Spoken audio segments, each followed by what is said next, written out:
जय सिया राम, हरिओम। चैनल को लाइक कीजिए, शेयर कीजिए, सब्सक्राइब कीजिए, बेल आइकन को प्रेस कर दीजिए नोटिफिकेशन के लिए। और ये आपके सामने में जो फ़ोन नंबर रहता है वो यूपीआई है। आपके कंट्रीब्यूशन से, आपके मोटिवेशन से चैनल चलता है। ये फ़ोन नंबर जो है वो एक्टिविज़म है। ये फ़ोन नंबर कम्युनिकेशन के लिए नहीं है। आप इसे फ़ोन करेंगे तो बात नहीं हो पाएगी। ज़रूरी है जो हमारा कम्युनिकेशन के इसके लिए प्लेटफॉर्म है। और इस प्लेटफॉर्म अब फेसबुक भी है, ट्विटर भी है, लिंक्डइन भी है, क्या कहते हैं वो इंस्टाग्राम भी है।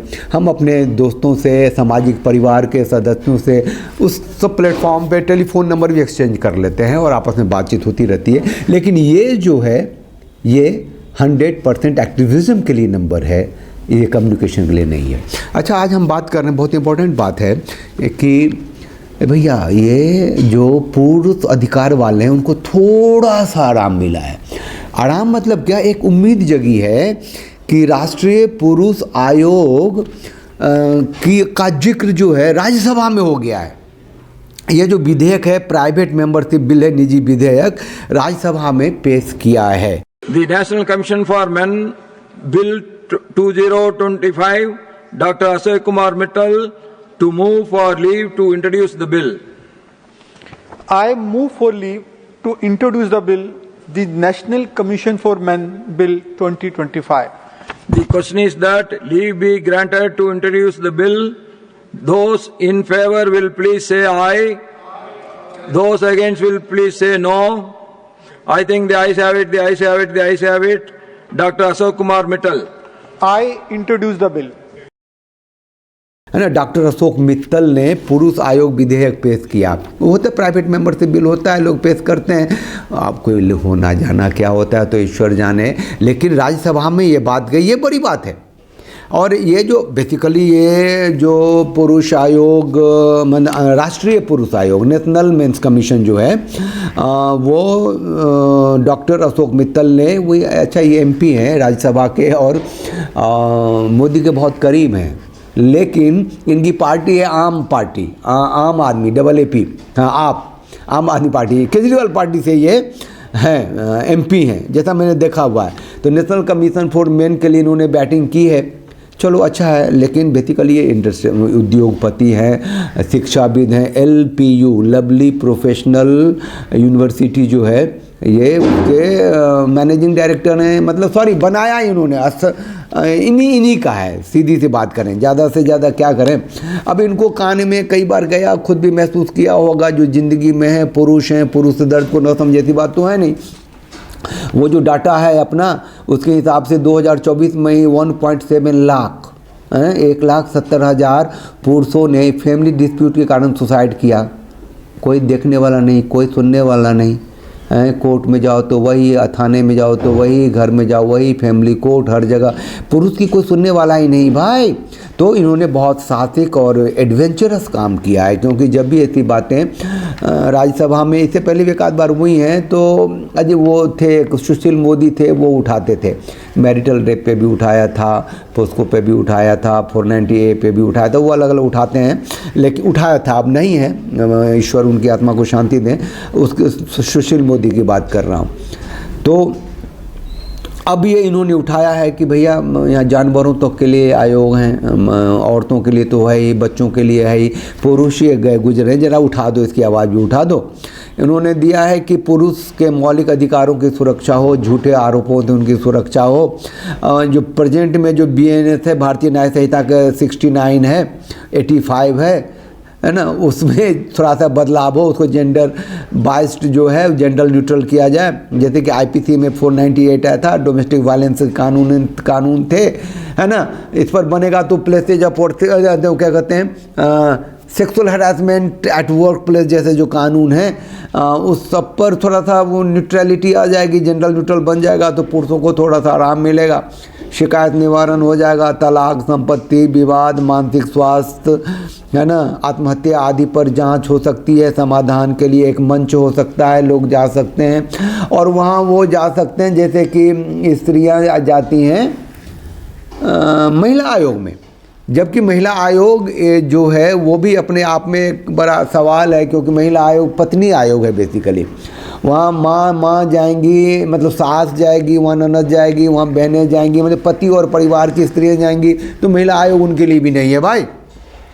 तो पुरुष आयोग कर दो, तो यहाँ वो महिलाएं जाएंगी ना कम से कम। इस पुरुष आयोग में पति और पति के परिवार के तो स्त्रियों को जगह मिल जाएगी, जैसे कि उस महिला आयोग में पत्नी और पत्नी के परिवार को जगह मिलती है। वहाँ जो कोई कहेगा कि मैं दामाद के खिलाफ में आया हूँ, तो आओ बैठ भैया बता क्या बात है। तो एक जरूरी है, थोड़ा सा न्यूट्रलिटी आएगी।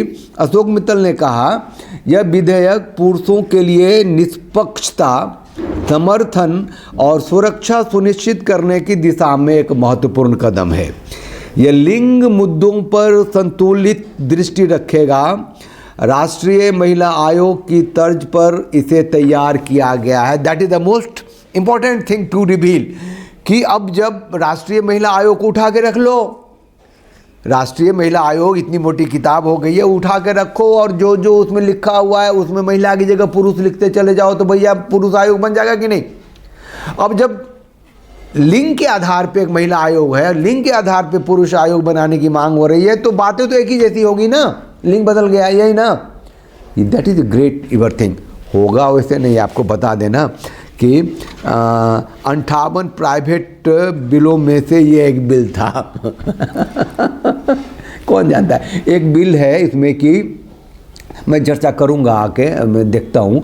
एक बिल ये भी लोगों प्राइवेट बिल पास की भेजा है कि जो कॉरपोरेट सेक्टर्स में काम करते हैं या सरकारी नौकरी में कहीं भी बहुत इंपॉर्टेंट जॉब में हैं, तो उनको right to no answer, right to, अब क्या था उसका एक्यूरेट वर्ड, कि आपको ये अधिकार मिलना चाहिए कि कोई ईमेल का, कोई फ़ोन का आप जवाब नहीं दें। No, I have the right not to answer you. छुट्टी के दिनों में, फुर्सत के दिनों में जो लोग लगे रहते हैं, अभी ऑनलाइन ड्यूटी हो गई है, काम हो गया है, तो अब ऐसा है कि भैया यू वर्क फ्रॉम होम, तो आपको कभी भी मेल कर दिया, और आप अगर नहीं जवाब देते हैं तो कहते हैं no no no, you are not on duty, you are working from your home and you are not suppose to be aloof from all the responsibility while you are on leave. You need to take care, you need to take calls, you need to answer the emails. तो वो राज्यसभा में वो bill आया है। I will discuss on this. तो detail में देखता हूँ कि ऑफिसों के, जब ऑफिस नहीं रहेगी तो आपको ये राइट होगा कि आप कोई टेलीफोन कॉल, कोई ईमेल, कुछ नहीं, आप कंप्लीट अलूफ अलग होकर रह सकते हैं, जी सकते हैं। ऐसा बिल पारित करना पड़ा। क्या मेंटल हेल्थ के लिए पता नहीं लोग क्या क्या करते हैं।